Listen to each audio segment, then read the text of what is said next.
سلامونه وخت مو په خیر د زیرو نیوز 24 ورځنیو سپورټي خبرونو ته ښه راغلاست.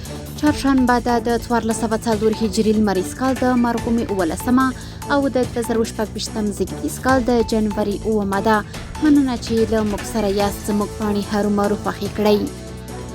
لومړی خبر ده چې د کیک بوکسینګ نړیوال فدراسیون له لوري د افغانستان کیک بوکسینګ ملي فدراسیون په رسمیت وپیژندل شو او محمد شیر هاشمي د کیک بوکسینګ ملي فدراسیون رئیس وټاکل شو. د یادونې وړ ده چې تیرې څه باندې 2 لسیزې د افغانستان کیک بوکسینګ ملي فدراسیون په نړیواله کچه عضویت نه درلوده او وخت نه وخت به د دغې رشتې ورزشکاران د مناسبو امکاناتو او بودیجې نشتون له امله به له بهرنیو سفرونو څخه محرومیدل.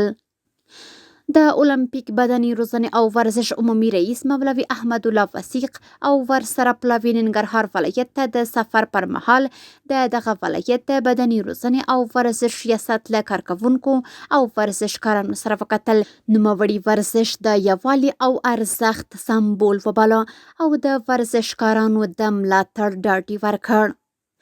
د اولمپیک بدني روزنې او ورزش عمومي ریاست په همکارۍ د پهلوانۍ ملي فدراسیون له لوري په کابل کې د پهلوانۍ ګریګرومن سبک ملي لوبډلې ته لار موندونکي پهلوانان چې سیالۍ یې څه موده وړاندې ترسره شوې وې د اولمپیک ملي کمیټې د غونډو په تالار کې د یوې ځانګړې غونډې په ترڅ کې وستایل شول. دغه سیالۍ د لویانو ورزشکارانو د عمري کټګوریو په لسو بېلابېلو وزنونو کې د هېواد د 6 ولایتونو څخه د 1500 پهلوانانو ترمنځ ترسره شوې وې چې په پایله کې 40 ورزشکارانو د هېواد د پهلوانۍ د ګریګرومن سبک ملي لوبډلې ته لار موندلې وه.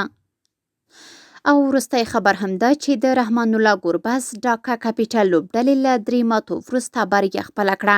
د بنګلادیش غوره لیګ په 15مه لوبه کې د رحمان الله ګوربز ډاکا کاپیټل لوبډلې د محمد نبی نوخلي اکسپرس لوبډلې ته په 9 ویکټو ماته ورکړه او په روانو سیالیو کې له 3 پرلپسې ماتو وروسته بریا په خپل نوم کړه.